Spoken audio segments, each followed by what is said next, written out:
Music. As far as Saturn is concerned, it's difficult to put into words how fortunate we were to have the Cassini-Hien mission. Out of the 4 robotic probes that have visited Saturn, Cassini-Hien has been the most consequential.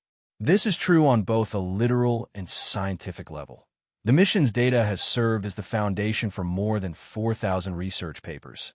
It has found 6 new moons and shed light on their composition. It has survived 20 years of travel of 7 billion kilometers, and it has spent 13 of those years orbiting Saturn, collecting data on it. Along with providing some of the most breathtaking and awe-inspiring images of Saturn and the solar system to date, Cassini continued to gather data right up until its final moments as it plunged into Saturn's atmosphere and broke into thousands of pieces. It was an incredible mission. I'm Alex Mullen, and you're watching Assam. Join me today for this Cassini supercut as we explore it. The Pioneer 11 probe was the first to reach Saturn in 1979. Scientists confirmed that Titan, Saturn's largest moon, had an atmosphere at that time, so they knew they had to return and further study the planet.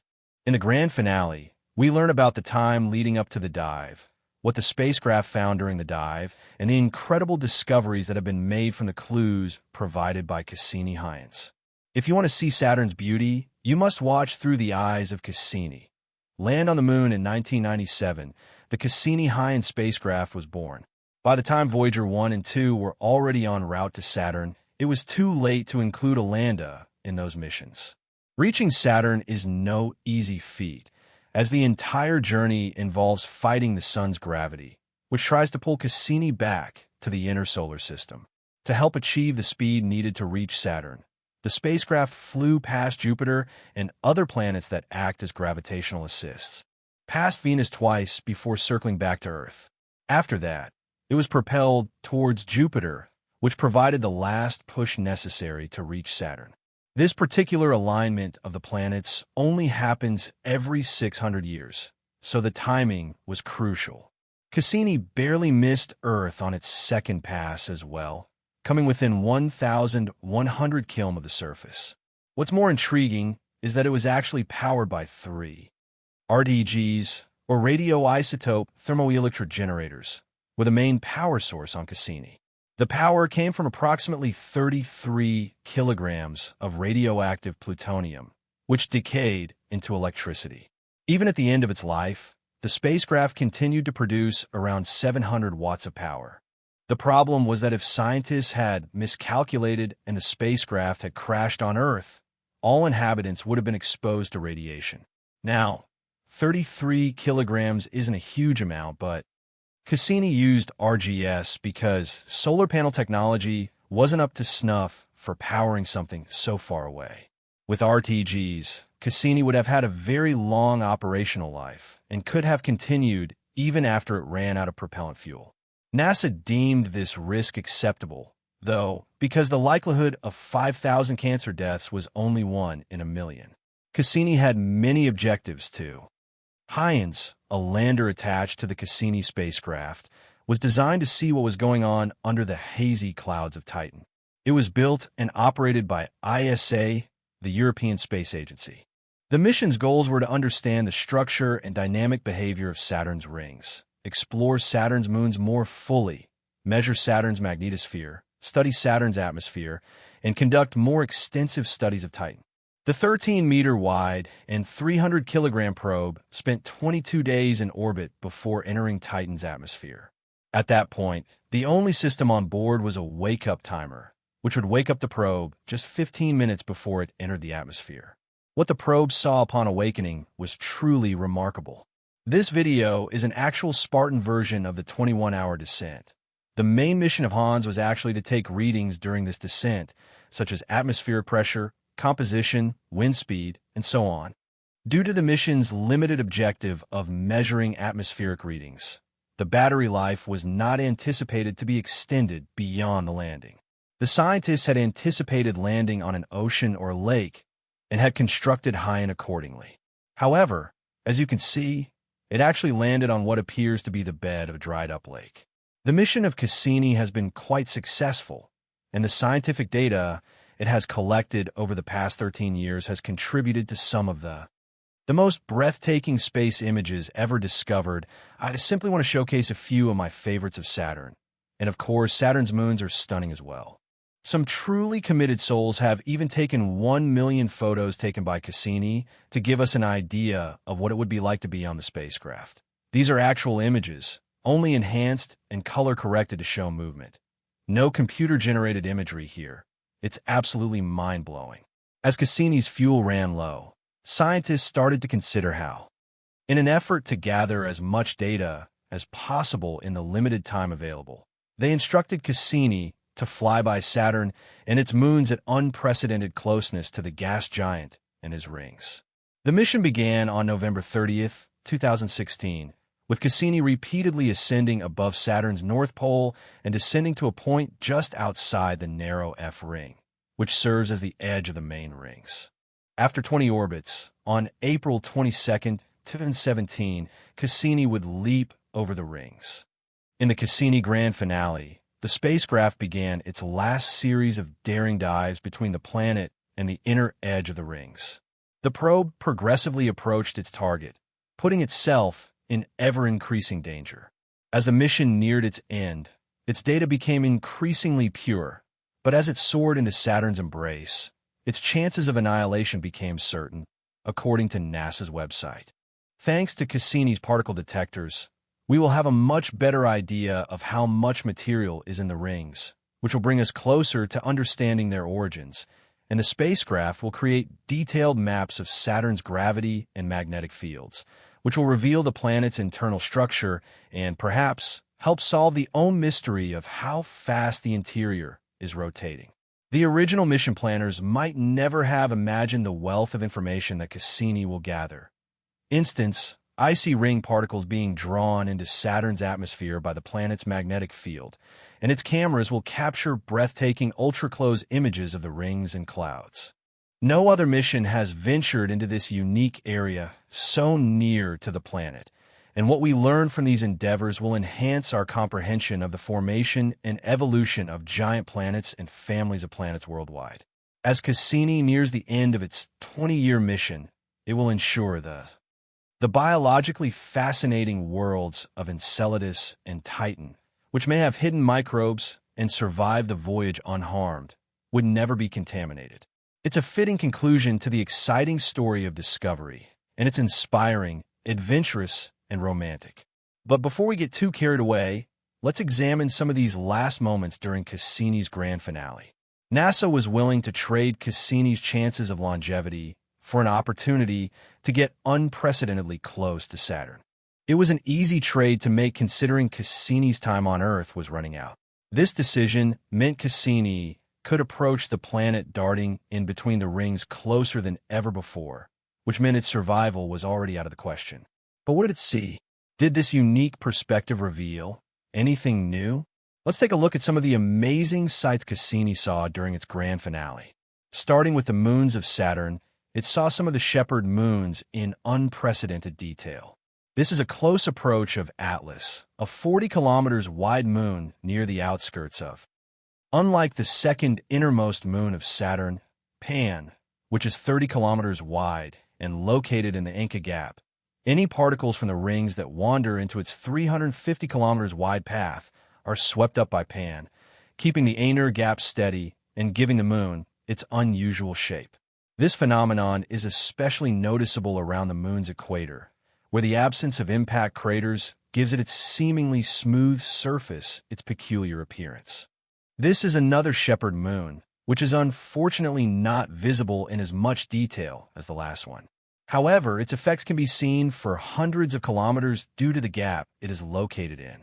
The moon is only 8 kilometers in diameter and is found in a very narrow gap in the A ring called the Keeler Gap. Its gravity is very weak, but it's just enough to spin nearby dust particles as it brushes by, creating waves or ripples in the nearby rings, and occasionally even ripping material out of the rings themselves, as seen in this tiny. In this particular trail, the ripples not only move side to side, but also up and down, as seen by the shadows they cast. Observing these waves as they follow their orbital path would be an incredible experience, especially with Saturn and his numerous moons in the background. Cassini has taken some breathtaking images of the rings, including this one of my favorites from the grand finale, which shows the Janus 21 spiral density wave. It's truly awe-inspiring. This is an example of a spiral galaxy that has been formed through the same process as spiral galaxies, but with a much more compact structure. Instead of what seems like multiple rings, there are actually just two spiral arms that circle the planet multiple times. Each of the two lines in the image corresponds to one of these arms. This particular image is of the B ring, which is located at an orbital resonance point where the ring orbits twice for every orbit of Janus, Saturn's moon. The photo appears to be tilted to the top left, but that is not the case. The phenomenon is brought about by the distorting effect of the planet's density waves, whose wavelengths decrease as one moves away from the resonance. The fact that the moon, which plays a role in the resonance, switches places with its neighbor, Epimetheus, once every 4 years causes the rings to react by adding a new wave crest. According to NASA, the distance between any two crests is equal to the length of a wave traveling downstream from the planet. The wave here encodes the orbital history of Janus and Epimetheus, which spans many decades. The section of the wave at the top left of the image corresponds to their positions during the voyage of flybys in 1980 and 1981, when it was first established that Janus and Epius were separate objects. This encoding reminds me of a tree trunk encoding the number of years it has been alive by counting its rings. In addition to other stunning and detailed images of the rings, scientists have noticed small propeller features scattered around them in various places. This image shows the illuminated and unlit sides of the rings, so they can compare and try to discern details. However, with the image's scale being only about 500 m per pixel, the moonlet may not be resolvable. At best, it may be visible. In the top image, you can see a faint outline of the moonlet, but what's really interesting is that it's physically attached to the rings by this band of materials. As I mentioned before, there's another moonlet trying to create a gap in the rings. It's located next to the anchor gap. And here's the largest of the three. None of these moonlets are believed to be larger than 2 kilometers and likely have the density of Snowball. Finally, Cassini detected a tiny but solid object inside the rings. Objects that have developed near the earring, possibly as a result of disturbances from nearby shepherd moons. These objects appear solid because they have survived multiple impacts with the earring, and their dust and particles sometimes even follow their orbit. Nevertheless, the haze makes it impossible to see these objects clearly. Lastly, let's take a look at Saturn itself. During Cassini's mission, Saturn's northern hemisphere was in full summer. As the planet whizzed past, its astonishing hexagonal shape became clearly visible. At its center, a permanent polar vortex with the eye wall of a massive hurricane was on full display. Interestingly, the color of the pole appears to be changing with the seasons. In 2012, it appeared quite dark. With the help of different light wavelengths, other storms could be seen all over the planet, and bands resembling Jupiter, though not quite as prominent, could also be discerned. Cassini's close approach to the planet allowed it to view the planet's horizon in stunning detail in natural light. On the left side of the image, a haze in the stratosphere of the atmosphere could be made out, but as the spacecraft entered the atmosphere on its final approach, scientists weren't too concerned that it wouldn't make it past this haze. What really piqued their interest, though, was the composition of the atmosphere that Cassini encountered. Would plunge into that atmosphere to retrieve that data, exploding in the process. These readings would be Cassini's last. However, just 1 week prior to its entry, Cassini continued to take images, and some of these final ones are truly remarkable. Now, keep in mind that Cassini cannot record video in real time, so the videos I'm about to show you are time-lapses created by combining numerous individual images into magnificent visualizations of what it would have been like to fly with Cassini on his. The first time lapse we'll examine is from September 8th, 2017, which is just 1 week before Cassini's mission ended. The moon Enceladus was one of the prime candidates in our solar system for harboring life in its subsurface ocean. During Cassini's mission, the spacecraft found more than 100 water plumes erupting through the moon's crust. This water then freezes in space and forms. Cassini's last glimpse of Enceladus's plumes was captured in this breathtaking time-lapse that spanned 14 hours on September 11th. The E-ring surrounding Saturn is highly ephemeral, only becoming visible when illuminated by the sun. It is believed to be one of the solar system's most blue objects, orbited Saturn and captured this stunning mosaic in natural light. The thickest rings, D, C, B, A, and F, are visible with Saturn's short shadow cast over them. Summer was in full swing in Saturn's northern hemisphere, revealing the planet's most famous hexagon storm in all its glory. In natural light, you can just make out Saturn's subtle bands. What's fascinating about this image, though, is that the night side of Saturn is dimly illuminated. As Cassini resumed his approach to Saturn on September 12th, he captured images of the planet's atmosphere near its terminator line. The sun is so low in the sky that huge cloud structures can be seen casting shadows that stretch for many kilometers. At first glance, you might think you're looking at a close-up of Saturn, but in reality, what you're seeing is actually. Observing the scene, one could easily fit Titan, Saturn's moon, which is about 5,500 kilometers across, into the shot.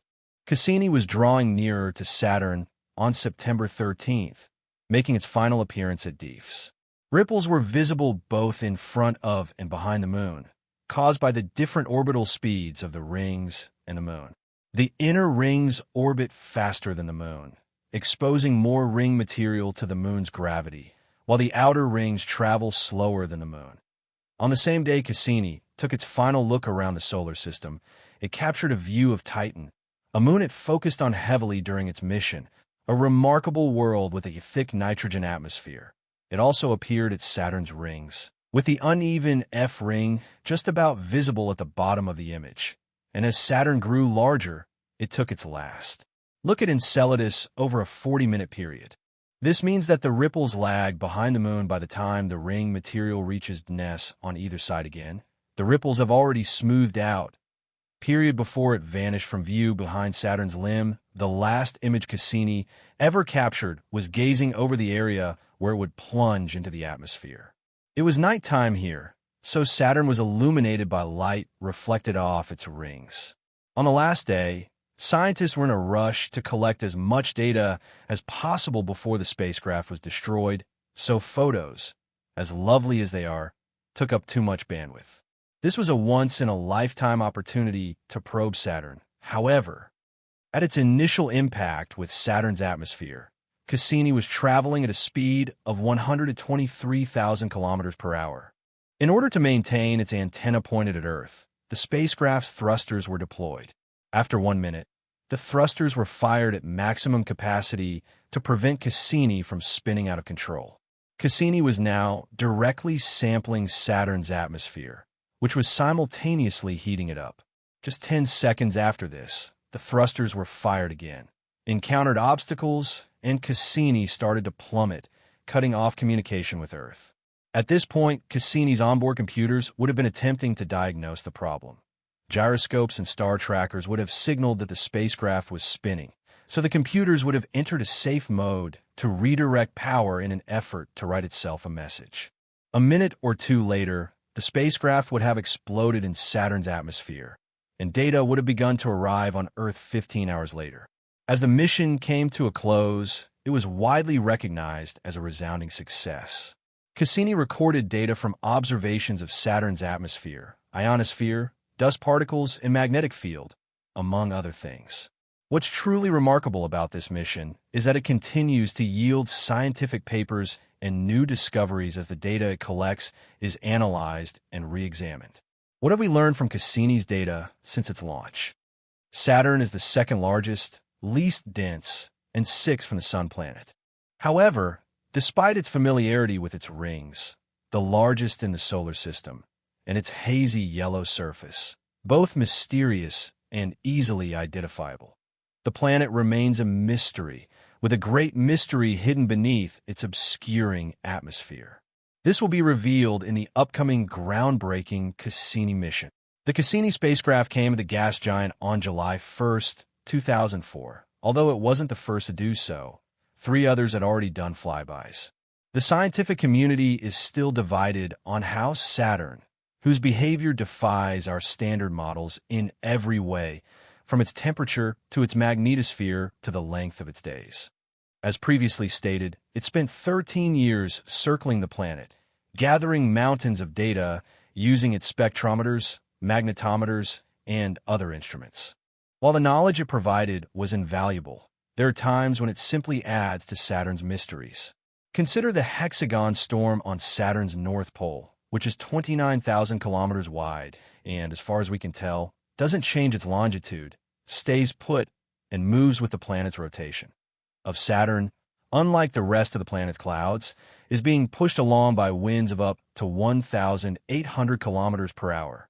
This storm is definitely strange, and scientists still don't know what's causing it. However, there have been some lab experiments that have created small-scale hexagons that are close to the real thing, so it's not alone. When the mountains of data from Cassini's mission started to be analyzed, more mysteries began to emerge.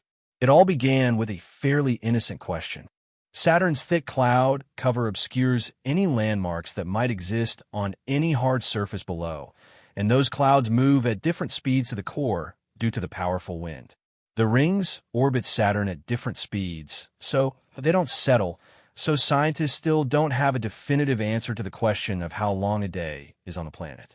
We've been watching Saturn in the sky for thousands of years, but it's not that simple. It is not possible to determine the rotation of a gas giant by observing its magnetic field. However, scientists have developed methods for determining the rotation of moons and rings by observing the speed of their orbits.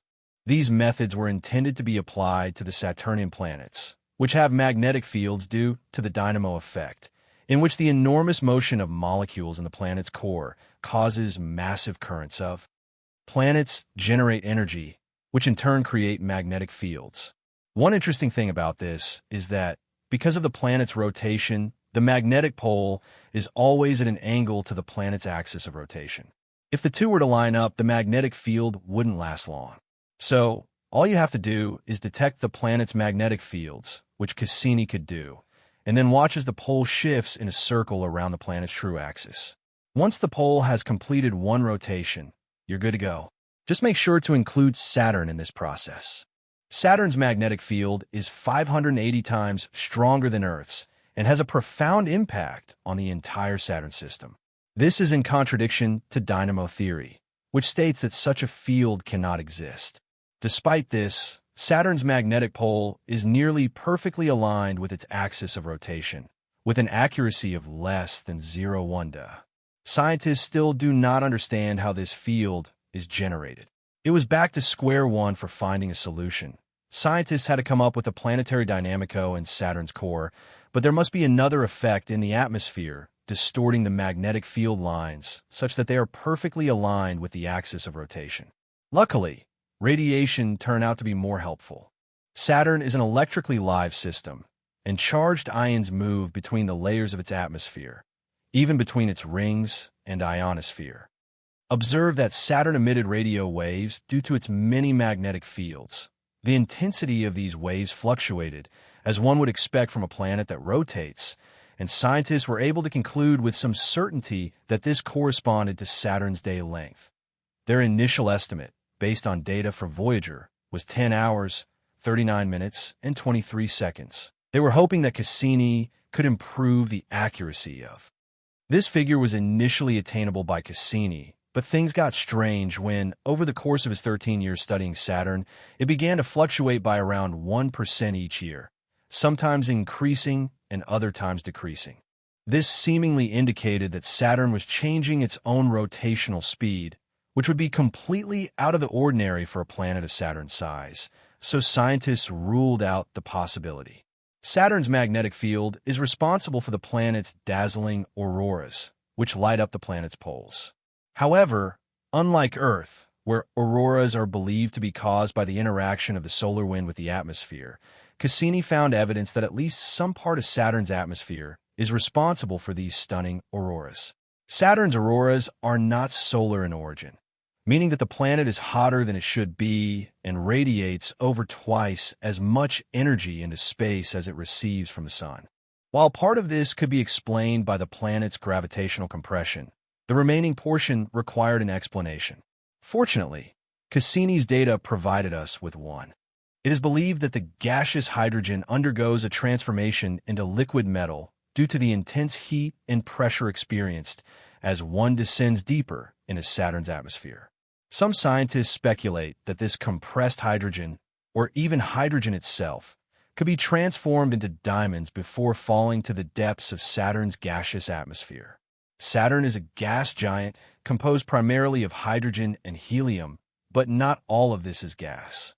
Some of Saturn's unusual heat is explained by the friction it generates, but the majority of it comes from the auroras. The exact source of these auroras is still a mystery, but scientists believe they are electrically charged particles that enter Saturn from its rings and moons. Whatever the case may be, the heat they generate is enough to warm the planet's upper atmosphere to dangerous levels, which in turn causes other effects like the formation of powerful winds where warm fronts meet cold ones, with theorized charged particles carried by the resulting winds.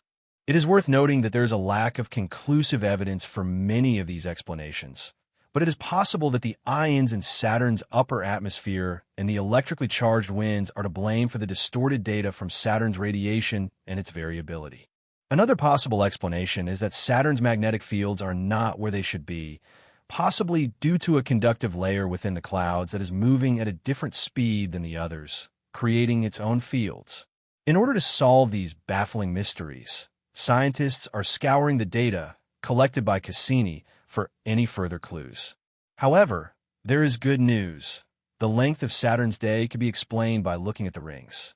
Instead of studying Saturn's electrical and magnetic effects on its rings, scientists discovered that Saturn would actually target them through its. This is all very obvious, but what really got under my skin was the realization that Saturn wouldn't target them uniformly. You see, Saturn isn't a perfectly round ball, and any variation in its shape causes variations in its gravitational field. The rings of Saturn provided the ideal canvas for observing these variations. When Saturn tugged at them with an increasing and decreasing force, scientists could detect ripples at certain locations in the rings and eventually located them by measuring the distance between them. Scientists were finally able to determine the length of Saturn's day, and they weren't far off: 10 hours, 33 minutes, and 38 seconds. Now that they're fairly sure they're correct, at least one mystery about Saturn is solved. The next mission to Saturn, led by NASA's Dragonfly, will launch in 2027 and explore Titan, the largest moon of Saturn. Titan is the most Earth-like object in the solar system, since it is the only place where Saturn's atmosphere is filled with nitrogen, similar to ours, but without oxygen. The planet has rain cycles and liquid legs on its surface, although they contain methane instead of water. Despite this, scientists are interested in studying Saturn, and it could be a while before the planet's deepest mysteries are solved. Saturn's winds, which could be its lifeblood, throb and flow through its atmosphere. The delicate balance of gravity and magnetic fields coax at it. The rings that encircle Saturn are believed to be relatively young, having formed within the past 100 million years.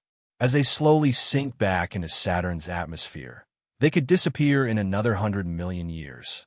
This makes me sad, but I also feel strangely fortunate because if humanity hadn't come at the right time, we might have missed out on this breathtaking cosmic sight. It might sound unscientific to say that. Jupiter, a planet of enormous storms, lethal radiation, and captivating beauty, is a powerhouse whose mass is so great that it influences even the stars. I'm grateful to have been a witness to Saturn's mysterious and incredible world, where I was able to learn about its mysteries, wonders, beauty, and scientific data, all thanks to the incredible Cassini spacecraft. We know a lot about Jupiter, the fifth planet from the Sun, thanks to 7 flybys, 2 orbiters, one of which is still in operation, and 2 more planned missions. But what gives Jupiter its unique red hue? What makes it up? What lies beneath its obscuring clouds? And what is known about its great red spot? Jupiter plays an important role in preserving our solar system. So let's dive into its mysteries. I'm Alex Mullen, and this is Astro Mullen. Come along with me as we delve into all the fascinating details of Jupiter, the fifth planet from our Sun. Jupiter is situated on the periphery of the asteroid belt, wedged between the orbits of Mars and Saturn. At an average distance of 778 million kilometers, or 52 astronomical units, from the Sun, Jupiter completes one orbit every 12 Earth years. With a small axial tilt of only 3 degrees, Jupiter experiences minimal seasonal changes, in contrast to Mars and Earth. Similarly to Saturn, Jupiter has a larger radius at its equator than its poles. As the largest planet in our solar system, Jupiter is incredibly massive. Its mass is 1,000th that of our Sun, which may not seem like much, but when you consider that the Sun contains 9,986% of all solar system mass, you'll see that Jupiter accounts for nearly all of the remaining mass. In fact, Jupiter's mass is 25 times that of all the other planets combined. This leads us to an intriguing phenomenon. The Barry Center, which is located between Jupiter and the Sun, is actually above the surface of the Sun located 168 solar radii from the Sun's center. Let's discuss Baryc centers. Typically, when we consider an object in orbit around another, we don't think about the smaller object's gravitational impact on the bigger object. This is because, in most cases, such as the International Space Station's orbit around Earth or Mercury's orbit around the Sun, the effect is negligible. However, there are exceptions. In this case, Jupiter serves as the Baryc center, either because of its mass or because of its distance from the Sun. The Sun, in contrast to Mercury, has a significant and noticeable impact. As Jupiter orbits the Sun, the two planets dance around its center of mass, which is actually located above its surface. To illustrate this point, let's say I take two heavy objects and put them on opposite ends of a long stick. To keep the stick balanced, we need to determine which object is heavier. And as you can see, the center of mass is closer to the heavier object. Now picture this with Jupiter and the Sun Here's a rundown of how gravity works. Jupiter has the largest mass of any planet in our solar system, but it's not the densest. Jupiter's size makes it the most massive, though if Jupiter were the same size as Earth, Earth would be more massive than Jupiter. Jupiter's diameter is 11 times that of Earth, and its total mass is 380 times greater than Earth's. Since mass affects gravity, this means that at 2,528 g, Jupiter's surface gravity is twice that of Earth. Jupiter's gravitational pull is so great that it influences all of the planets in our solar system. Jupiter's gravity is powerful enough to crush asteroids and capture 67 moons.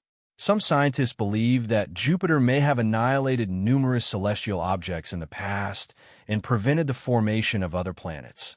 One example of this is Vesta. Jupiter is the fifth planet in our solar system, and it is currently causing Mercury to experience an even more eccentric orbit, which could lead to a collision with the Sun or even ejection from our solar system entirely in a few billion years. Jupiter is currently playing the role of hero to the four inner planets, but without its cosmic vacuum, it would not be able to absorb hazardous objects like long-period comets or alter their orbits to the point where they are able to escape our solar system entirely. Jupiter is 5 times further away from the Sun than Earth, yet it can still be the third brightest object in the night sky, behind the Moon and Venus. Even with a handheld camera, we can see Jupiter clearly in the sky at night, and its maximum magnitude is -294. It casts shadows due to its prominence in the sky, and amateur astronomers have a great target to study with the advancements in consumer telescopes. The details are astounding. The famous patterns can be observed from your backyard. The cloud layer, which is only approximately 50 kilometers thick and contains ammonia crystals like Saturn's, is responsible for the coloration. However, the chromophores, which are compounds heated from deep within Jupiter, are what actually rise to the clouds. Once there, they interact with the Sun's ultraviolet light to produce these breathtaking multicolored bands. This entire process is quite a cycle, though and Jupiter's appearance can change dramatically over time, regardless of whether the colors change. The latitude of these bands stays consistent enough to be named, but their width can change over time. When these bands meet, turbulence and storms form, which is what causes Jupiter's famous Great Red Spot, a massive storm that could fit Earth inside. This storm has been around since the 17th century, when it was first discovered, and it may be a permanent feature of the planet. Curiously, its size has shrunk since observation started. Nobody knows what gives it its reddish hue, and the spot's color can range from brick red to nearly white. The latest theories suggest that, similar to what happens on Earth, the storm's chemical compounds are being broken down by the sun's ultraviolet light. This is because the storm is higher in the atmosphere than the surrounding clouds, allowing it to interact with the sunlight more effectively. Jupiter has more than one storm that scientists find intriguing. One of these, known as Red Spot Jr., formed when 3 storms merged into one between 1998 and 2000. Luckily, it has avoided Jupiter's larger neighbor and is now a noticeable feature of the planet. If it can avoid the fate of a similar storm that cut through the planet's core, it could remain a prominent feature for hundreds of years. Since we are unable to replicate the tremendous pressures that Jupiter undergoes on Earth, we are unsure of the properties of the materials that make up its core. Our best guess is that about 90% of Jupiter is hydrogen, 10% is helium, and the remaining 1% is a great red spot. Similarly to Saturn, Jupiter's atmosphere is composed of gas, liquid, and metallic forms of hydrogen. As one travels deeper into the planet, the pressure increases and the hydrogen begins to behave like a metal. Jupiter is composed of various elements, including methane, ammonia, and others. Its rotation is the quickest of any planet, taking only 10 hours. However, because it is not solid, its rotation varies in speed across its surface, with the poles taking 5 minutes longer than the equator. When I was a kid, I wondered why Jupiter wasn't a star. After all, it is massive and mostly hydrogen, which is flammable. One day, someone will light it. Unfortunately, stars don't exist. It's not going to work that way, and Jupiter doesn't have nearly enough oxygen for combustion. Stars get their heat from nuclear fusion, which is caused by extremely high pressures inside the star. So far, scientists have calculated that Jupiter would have to be around 75 times more massive than it is now to be considered a star. Interestingly, its volume isn't too far off from the smallest known red dwarf. And yes, you might have noticed that Jupiter has rings, although they're not quite Saturn-sized. The main ring, which is approximately 6,000 kilometers wide and has a single distinguishing feature called the Métis notch, is the thinnest and brightest of the 4 planetary rings. Jupiter also has an exceptionally powerful magnetosphere, which is 14 times stronger than Earth's owing to the planet's liquid metallic hydrogen core. This makes Jupiter the solar system's strongest magnetosphere, second only to the Sun's. The first fascinating aspect of sunspots is that magnetospheres direct solar wind toward the planet's poles, where it creates the beautiful aurora borealis. The second intriguing aspect is that Jupiter's 4 largest moons are shielded from the solar wind because they orbit within the magnetosphere. This means that they don't require their own powerful magnetospheres, as Jupiter already has one.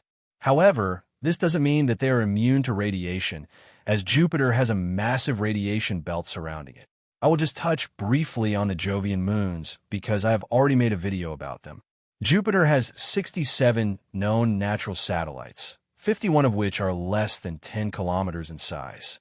The closest large moon to Jupiter, Io, passes through the center of this radiation band and receives 3,600 rad per day on its surface. To give you an idea of the comparison, anyone exposed to this much radiation would die within 4 hours. The Galilean moons, including Europa, Ganem, and Callisto, are among the largest in our solar system. Each of these moons has its own unique characteristics, but the largest, Ganem, is larger than Mercury. To wrap things up, here's an infrared view of Jupiter that shows the planet's immense power and size. The dot at its base is the result of an impact with an object in space that would have hidden Earth. Jupiter's presence in our solar system is a blessing, not just because of its aesthetic value, but also because of the many ways in which it contributes to it. I hope you've enjoyed this far. I hope you've learned something new about Jupiter. What do you think should happen next in this series of planet remasters? Leave a comment, and I'll see you then. Uranus, the icy giant, is a bleak and lonely sea, bluish-gray marble that appears to be vast and desolate in the far reaches of our solar system.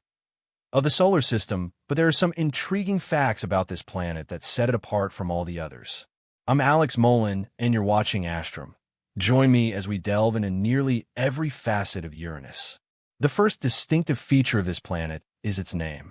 Unlike the other planets, which are named after Roman deities, Uranus is named after the Greek god of the sky, Uranus. The Latinized version of this name is what we use today. Kept the Greek version, it might have spared some embarrassment when people try to politely pronounce Uranus. There are two ways to pronounce it because no one has been able to agree on the matter. Uranus is also unique in its rotation and orbit. It is the seventh planet from the Sun and the second-to-last planet in our solar system. On average, it orbits at a distance of 192 astronomical units, which is more than 19 times further than Earth. This distance varies by 18 throughout the year. When first discovered, astronomers tried to predict its orbit. However, after some time, they realized that it hadn't followed their predictions. They eventually concluded that the reason behind this was because another planet exerted a gravitational pull on it, making it extremely cold, 220 degrees Celsius cold, and thus the coldest planet in our solar system. The year lasts 84 Earth years, which led to the discovery of Neptune. Interestingly, the same theory explains why as yet undiscovered planets like Planet X and Planet 9 aren't exactly where they should be. Theoretically, it's due to the gravitational pull of another planet. So, the hunt is on to locate this mysterious planet. What makes Uranus so intriguing is its rotation. Typically, planets spin like a top on a solar system plane, but this one has fallen over and is rolling instead. For most of the year, you can observe that its axial tilt is 97 degrees, which means that its seasons are extremely different from those of the other planets. At the solstice, when the sun is at its highest or lowest point in the sky, one side of the planet faces the sun while the other side is completely dark. This creates the illusion that the planet is rolling along its orbit, with only a narrow strip near the center of the equator experiencing day and night. What's more, the sun barely rises during this time. As a result of its spherical shape and the fact that its surface is not solid, Uranus rotates once every 17 hours and 14 minutes. However, because of variations in atmospheric speed and the effects of strong winds, certain regions of the planet can experience more frequent periods of daylight than others. At the same time, the poles experience 42 years of continuous darkness followed by 42 years of daylight during its equinox, creating a more typical day-night cycle. It takes just 14 hours for Uranus to complete one full rotation. Its peculiar axis tilt makes it unique among the solar system's planets in that it receives more solar energy at its poles than at its equator, on average. Why this is so remains a mystery, though. Theories abound regarding the origins of Uranus's peculiar rotation, with the conventional wisdom holding that a massive planet, roughly the size of Earth, collided with it, causing it to spin on its side. Among the gas giants, Uranus has the lowest mass at 145 Earth masses, compared to 17 Earth masses on Neptune. Its diameter, at 507 kilometers, is slightly larger than Neptune's, but still 4 times Earth's. Because its mass is distributed over a large area, Uranus's gravity is only slightly lower than Earth's, at 78 meters per second squared, or 0.89 Gs, which is quite comfortable. As for its composition, scientists believe it has a core made of rocky silicate material, slightly smaller than Earth's, sandwiched around a mantle. Composed of water, ammonia, and methane ices, although it is more accurately called ices. Uranus's mantle is extremely hot, reaching temperatures of nearly 5,000 degrees Celsius. It is more akin to a liquid ocean surrounding the core. Therefore, it is misleading to refer to Uranus as a gas giant. The atmosphere is far less substantial, making up only half of Earth's mass. The majority of Uranus's mass is contained in its core and mantle. The atmosphere, on the other hand, is primarily composed of helium, hydrogen, and 23% methane. Then there is. The cloud layer on top of Uranus is composed of methane, which gives the planet its aquamarine or cyan color. Interestingly, some models propose that the pressure at the base of the mantle compresses the carbon atoms from the methane into diamonds, which then rain down through the mantle like hailstones. The base of the mantle could actually be a layer of liquid diamond or carbon, with solid diamond burger floating in it. Let's take a little vacation from the planet now to examine it. Similar to the other larger planets in our solar system, Uranus has 13 young, dark rings. These rings are composed of minuscule particles, the largest of which is just a few kilometers across, and are believed to be around 600 million years old, making them much younger than Uranus itself. The ring's albedo is less than 2%, meaning they're darker than wet soil. As we will see in a bit, Uranus also has In the past, several moons and the rings were believed to have formed as a result of impact collisions. However, it is still not understood why some of the rings are so narrow. The most common theory is that shepherd moons contain the rings, but this only applies to one ring. In 1977, during an occultation of a star, it was found that Uranus had rings. The star dimmed on both sides of Uranus as it passed in front of it, confirming the presence of the rings. Since then, Uranus has only been visited by spacecraft Voyager 2 made a significant discovery in 1986 regarding Uranus's rings and moons. Voyager 2 provided close-up views of the faint ring system as it flew by, bringing the total number of known rings to 11. However, with the launch of Hubble, scientists were able to peer deeper into Uranus and find 2 additional rings that had never been seen before. The outermost ring is twice as far away from Uranus as was previously believed. Now, let's take a look at the numerous moons, which are typically named after. The 27 moons of Uranus are organized into 3 groups: the 13 inner moons, the 5 major moons, and the 9 irregular moons. The inner moons communicate with Uranus rings and may have contributed to the materials used to make the rings. Puck, the largest of these moons, is the only inner moon that Voyager 2 has captured in detail. It has a diameter of only 162 kilometers. Interestingly, these inner moons are constantly perturbing each other, making the system extremely unstable. Fortunately, there's a possibility that some of these moons will collide in the future. The 5 largest moons of Uranus, from left to right, are Miranda, Ariel, Yummel, Titania, and Oberon. Titania is the largest moon of Uranus and the 8th largest in our solar system, with a distance of 1,600 kilometers. As you can see, these moons are very dark objects, with Yummel being the darkest. The interiors of the large moons are differentiated, suggesting a rocky core with an icy mantle that sits above what could be an ocean layer of liquid water. Interestingly, the axial tilt of these moons is identical to that of Uranus, so during the solstice, during which only one side of the moon is visible to the sun, there is a constant day and night. The last 9 moons that have been discovered are irregular, hence they are likely captured objects and located at great distances from Earth. Unlike the last of the big moons, Oberon, these moons range in size from 20 kilometers to the largest, Pyox, which is approximately 200 kilometers in diameter. Now let's take a look at Uranus's climate and magnetic sphere.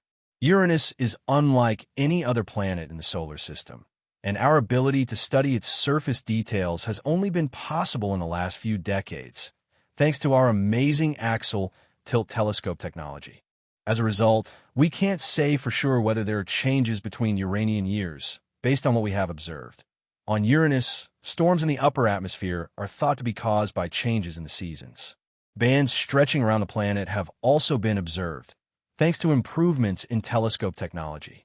One interesting thing is that as the planet approaches solstice, the pole brightens and a color forms. As we move away from solstice, the pole and color dim. The reason behind this brightness is not clear, but it is thought to be the thickening of methane clouds. The planet, like other gas giants, has bands that are mostly visible in the infrared spectrum. This is why Voyager could only provide us with these infrared images. In these images, you can also make out scattered small storms.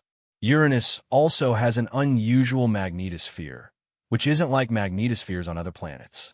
Uranus's magnetosphere doesn't originate in the geometric center, and it's also 59 degrees off-center, which means that there are a couple of theories about why the magnetosphere is stronger at the North Pole than it is at the South Pole.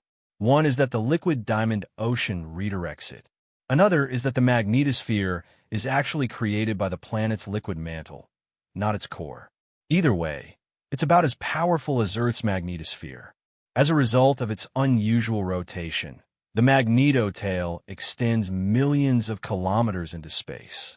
If you were to look up at a clear night sky with your naked eye, you might be able to make out some planets. Neptune is the smallest gas giant and the farthest away from the Sun. It's a mysterious place with a dynamic atmosphere that displays enormous storm STS and super fast winds. Why is this planet so fascinating? I'm Alex Mullen, and you're watching Assam.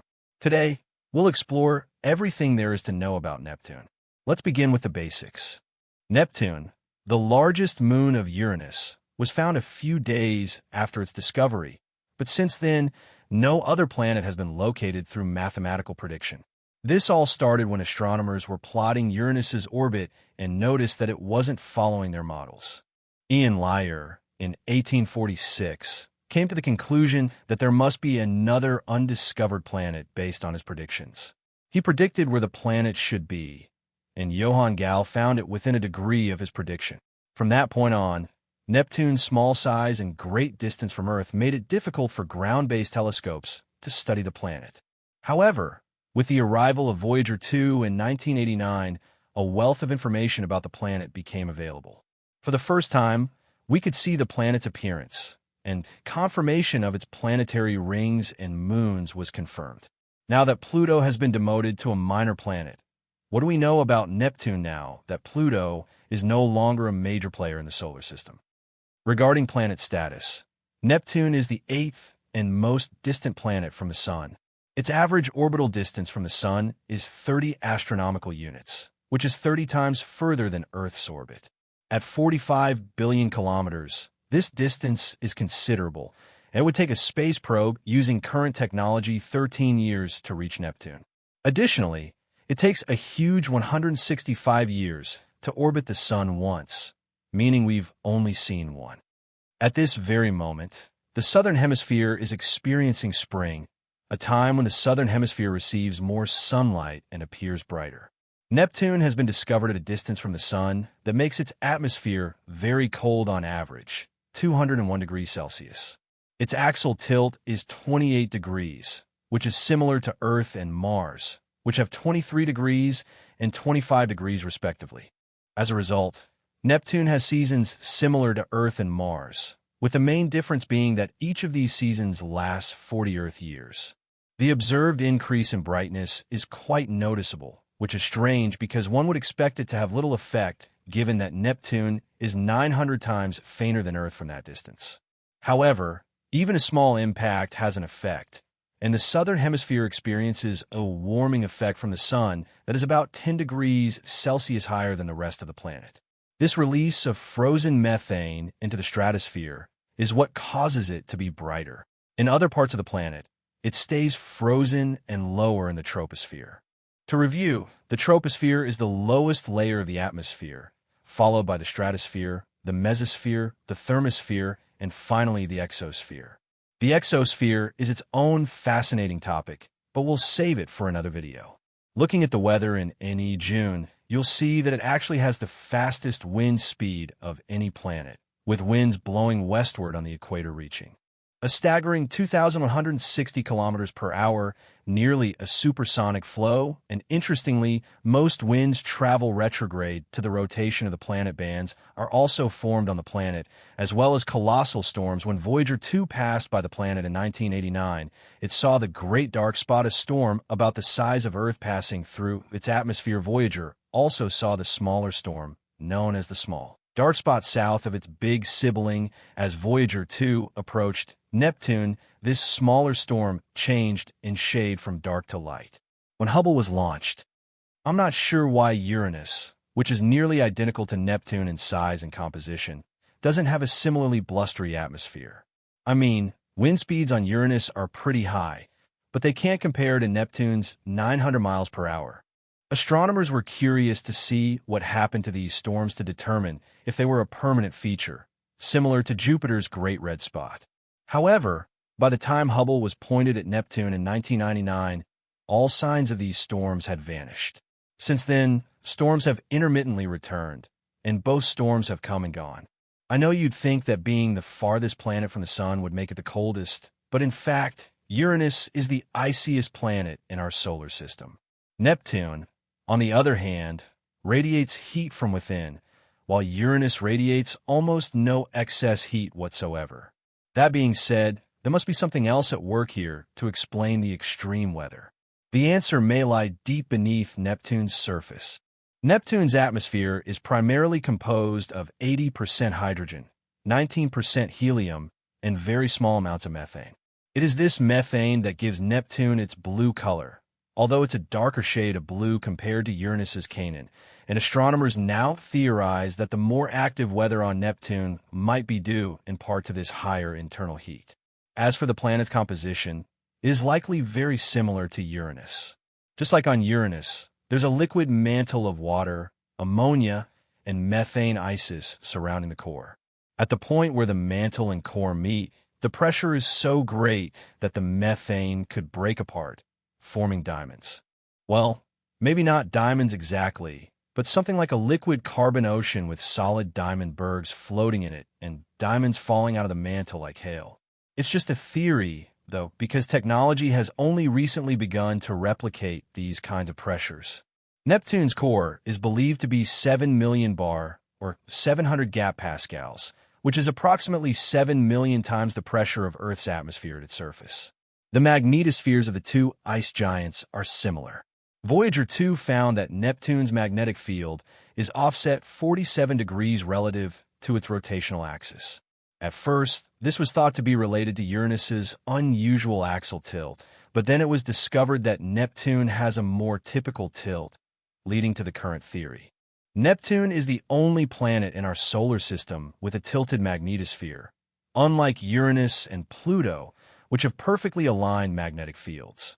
This is because the mantle, which is electrically conducting, either generates the magnetic field instead of the core or deflects it away from the core, giving it this strange offset in relation to its rotational axis. On the other hand, Type B aurora or SCR arcs are also observed on Earth, but they are so faint that only scientific instruments can detect them. This means that they could be stretching across the sky unnoticed by the average person. Another distinction between Neptune's SCR arcs and those on Earth is that the former are not limited to the region immediately surrounding the planet, while the latter are more commonly observed in other parts of the solar system, the poles, but rather in the middle of the planet's latitudes.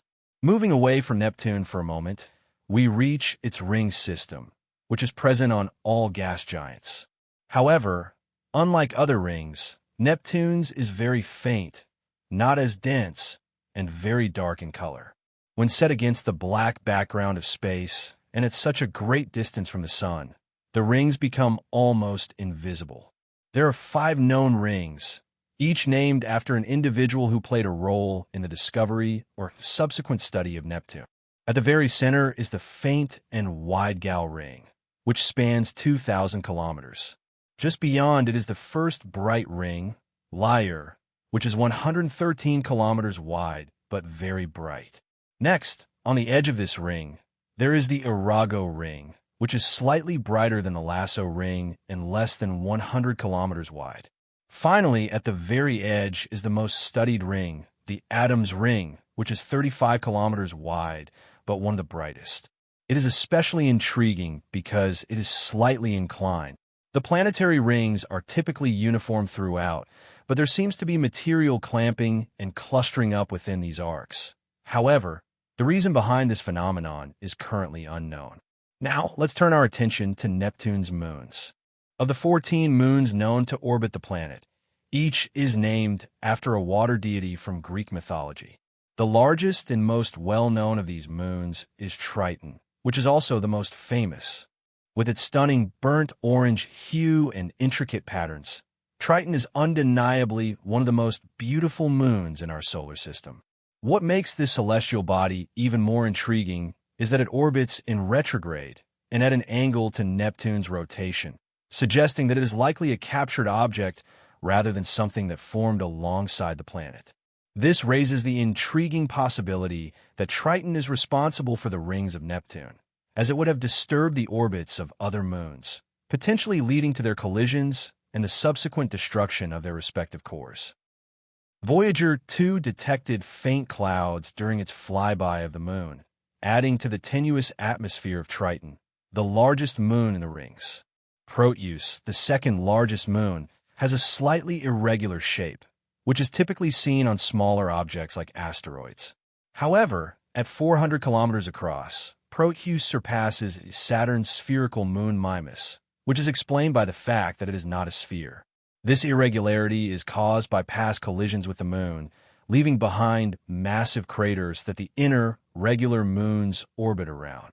Some of the irregular moons in Neptune's ring system serve as shepherds, while others are likely captured moons. The two outermost moons, Sam and Netho, are the most distant satellites known to science. It takes them an incredible quarter of a century to complete one orbit of the gas giant. This is due to Neptune's enormous Hill sphere, which is formed when the planet's gravity is stronger than the Sun's. The influence of the Sun's gravity on Neptune is less than on Jupiter, the largest planet in our solar system. Did you learn anything new about Neptune today? We're still working our way through the mysteries of our solar system series. Which planet would you like us to cover next? Leave a comment, and we'll see you next time. As always, we're grateful to the astronauts and crew at Patreon for their hard work. Thank you to everyone who helps us bring scientific knowledge to everyone. Chasing the algorithm isn't always smooth sailing, but with your support, we can keep making the content we love. If you want to join our Patreon, there's a link in the description. Once you join, you'll have access to ad-free streaming. Your name will be in the credits, and you can ask our team questions. In the meantime, you can click on this playlist for more Astrum content. Until next time,